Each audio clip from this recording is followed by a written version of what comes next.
In this video, I will walk you through the current landscape of Nintendo Switch emulation to help you choose the best software for your needs. We are looking at four major names today, which are Yuzu, Ryujinx, Eden, and Citron.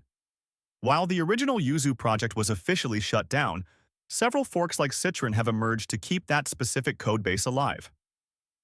Yuzu was always famous for its incredible performance on lower-end hardware, thanks to its efficient shader caching and fast multi-core architecture.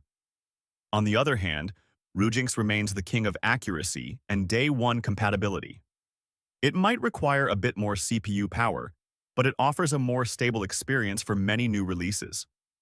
Moving on to the newcomers, Eden is gaining traction by focusing on visual enhancements and specific optimizations that the original projects lacked. Citron acts as a solid alternative for those who miss the classic Yuzu interface while adding modern bug fixes. Choosing the right one depends on your rig. If you have a beastly PC, go with Ryujinx. If you need speed, try Citron or Eden today.